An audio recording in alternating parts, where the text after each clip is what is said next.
Ricky Bowe joins us here on the Boardwalk Honda Hotline as the Phillies entering the final week of August, and they are 3 games back, Ricky. But the team has not been playing their best baseball right now. So as the calendar gets ready to turn to September, do you see some glaring concerns as we enter this final month, or do you like the place that they are in to make one final push here?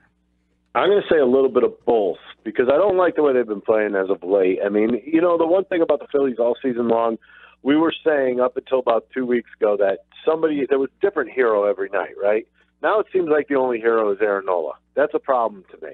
That's one thing that has to be fixed. I mean, guys have got to jump on board. Look, I mean, yes, you're in a playoff run. Yes, you're a little tired, but you know what? Get a little extra rest every night. See if you can't kick it in gear. You got to let a month. A little bit over a month left in the season. Isn't this when you want to make yourself a shining star? This is where guys make money. I'm not going to lie to you. This is where you make money. You come up big at this point in time, people don't forget. You become a quote-unquote clutch player. And I will say that much. Now, why do I say I'm a little optimistic? Well, take a good look at the Braves schedule coming up, and then take a look at the Phillies schedule coming up. The Phillies schedule now lightens up. After the Braves get by the Marlins here, their soft pillow is over because, let's face it, they've had some garbage games here as of late. Some easy games. Phillies have been caught up with a bunch of good teams. But now you got the Blue Jays, who are not really throwing anybody good against you all weekend. So, I mean, you have an opportunity to at least take 2 out of 3 up in Toronto. That would be a start. But, Acuna has got to cool off. Somebody's got to cool that guy off for the Braves before the Phillies make any kind of run. Now, Ricky, obviously being in locker rooms day to day when you are playing the game, do you guys have this mentality of, man, this feels like a must-win situation, or are we not at that stage of the season with how far behind Atlanta is, or is it to that point where, you know what, these games now become must-win situations? I think it depends on who you are and what kind of mentality you have. In 2001, when I was with the Phillies and Bo was our manager, we had that mentality that every game meant everything. And sometimes that weighs on you a little bit. Other times you get guys like Terry Francona where you didn't feel like any game meant anything. So I think it starts with the manager, and I think Gabe plays it one game at a time. And I will give him credit for that. He tries to keep his team on an even keel and tries to not make them feel pressure. He doesn't want them to feel pressure. He wants them to be confident in every situation. And to me, that's I don't know, that could work 2 different ways. It'll work for a lot of people, and people will say, "Oh, that's great." Other ways, some guys will be like, "Oh, I can't stand this. He's telling me I'm pitching great. I mean, I could tell you this much: Johnny Padres, perfect example. You could be getting your head kicked in, and he would walk out to the mound and be like, "You're throwing the ball great. Keep it up, kid." And you're like, "I just gave up 3 runs. Keep going. You're fine." He just walks off the mound. But you knew he was doing that just to be I wouldn't say sarcastic, but that might have been part of it. But just to try to keep your confidence level at an even keel. I look at this right now, and they know when the games are important. If you're that dumb where you sit there and look up and you didn't think yesterday's game was important after the way you played in Washington, you have issues. Yeah, Ricky, that's the disconnect between some people that are fans and some people that are analysts like yourself on the quote-unquote must-win game. When are the must-win games to you? Because was yesterday one of them? What's your definition of a must-win game? I thought yesterday was a must-show-up and play good baseball day. And that doesn't necessarily mean you had to win the game. But when you have your ace on the hill, do something, scratch something out, get something going, do anything you can to win that game. Put it all on the line. It was a big game. There's no doubt about it. And I think even the bigger picture on that one was that it was against Scherzer. I mean, it's against one of the best pitchers in baseball. And you had your ace go up there and stick it to the Nationals, and you come out with a win. That's the way you wanted it to taste after the game, and that's the way it did. Now, you asked about panic time. Well, they're 3 games out. Here's the thing that I won't panic about. They have their last 11 games, they play the Braves 7 times. So, more or less, if you're 4 games out going into the last 11 games, you're still in pretty good shape because you control your own destiny.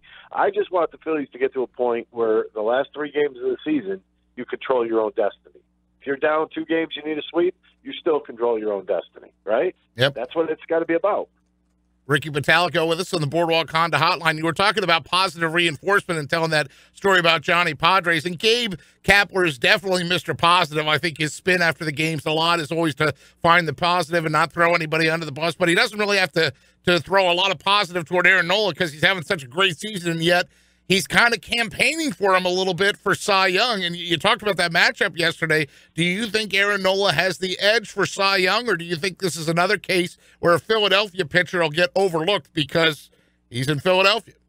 He's not going to get overlooked. I just think he's getting a little bit outpitched by Jacob deGrom. I mean, if you're just putting him against Max Scherzer, I would give the nod to Nola. There's no doubt in my mind. But you also have to throw in Jacob deGrom.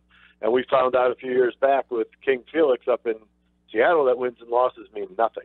Right. And in all reality, let's face it, ERA is everything to a starting pitcher. I think, what else is the better judgment? There is none. Now, what is it about deGrom that separates them? Head like they did yesterday. Right. deGrom? Yeah. He's got a 1. He's sub 2. Oh, he's ridiculous. What's he, 171? 171? Right. And he gave up 2 runs in 4 2/3 yesterday, and that did nothing to his ERA. Yeah. So, I would think he's still in the driver's seat. Plus, when he came in here and pitched for the Phillies, I think even Aaron Nola said that guy was nasty. And he is. He's absolutely nasty. He's just on a bad team. Yeah, 214 strikeouts in 174 innings to go along with that. He has been very dominant. And the question is now, you look at a game with Arrieta on the mound, and do you feel like, hey, all right, he's been up and down. I mean, he's had his good stretches, and he's had some bad stretches. The game out in San Diego, people will point to and say, you got a guy that you paid $30 million and he throws out a stinker against the Padres. Is tonight the kind of game where you need to get that ROI from Arrieta? I just think that he's got to be the guy. He was in his last start. He pitched well. But, I mean, he's got to want to be that guy. And he's got to want to step up and make his mark here. You don't want to leave here and be the guy that everybody wants to forget. You want to leave here and be the guy that they remembered, and they remembered as a big-time pitcher. Well, this is the time. This is the place. You're in your stretch run right now. I mean, when you really think about it, from here on out is really all playoff baseball for the Phillies, because any slip-ups, any 5-game losing streaks, you probably kiss your whole season goodbye in that amount of time. So this is the time. This is the place for him. You want to shine. You want to be that ace again. Step up now.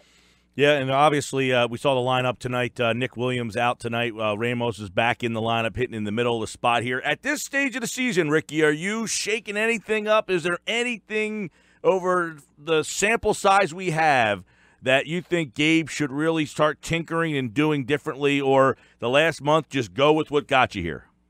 I think you just keep pushing now. You're in a situation right now where the one thing. I will say there is one thing. You cannot get overly, how do I put this, zealous with the bullpen. You can't keep changing pitchers every out and this and that. When have you ever really seen that work? Do you know what I mean? I think that shows panic. Mm-hmm. And I think, you have to let your guys that got you there go out and get the job done, and that's that. Don't be switching pitchers 5 times in an inning just to make people feel like they're getting a piece of the pie.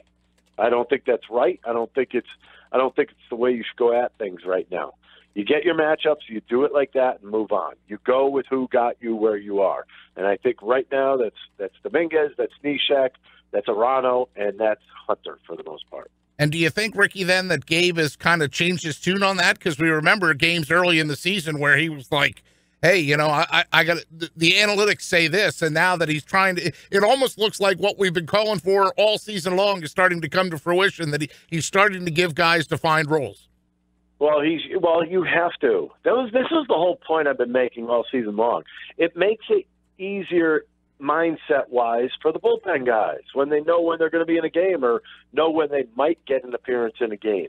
You can't go into 162 games wondering what inning you might get thrown into a ballgame. Think about that for a minute.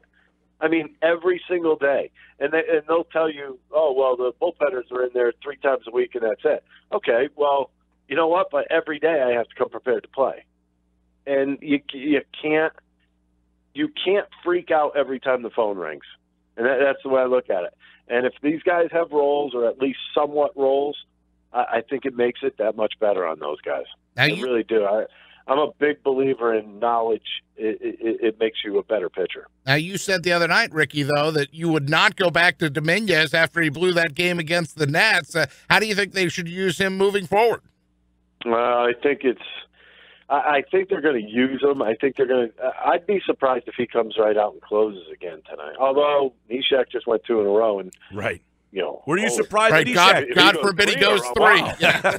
Were you surprised that Neshek was able to go yesterday?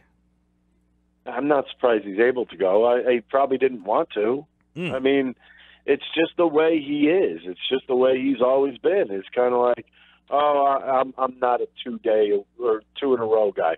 Well, you know what? You're getting paid $8 million. You're 2-3 in a row, to tell you to.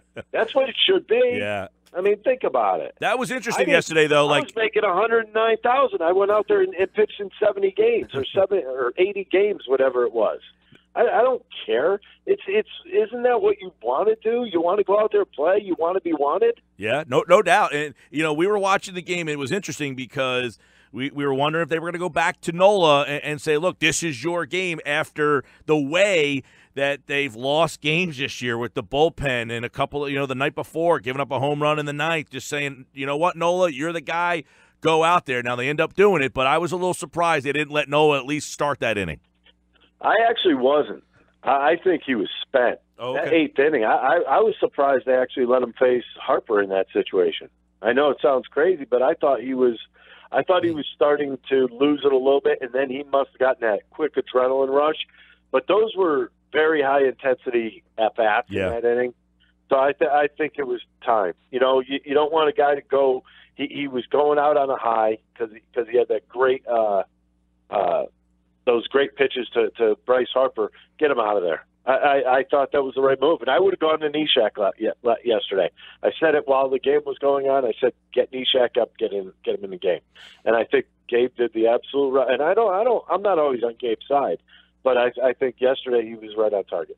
All right, Ricky Bottalico, NBC Sports, Philadelphia. It is the Phillies and the Blue Jays this weekend. Very important games as these all become very important games. We'll see how Jake Arrieta goes. He gets the ball for the Phils. Ricky, we always appreciate it, man. Thanks so much. All right, guys, take it easy.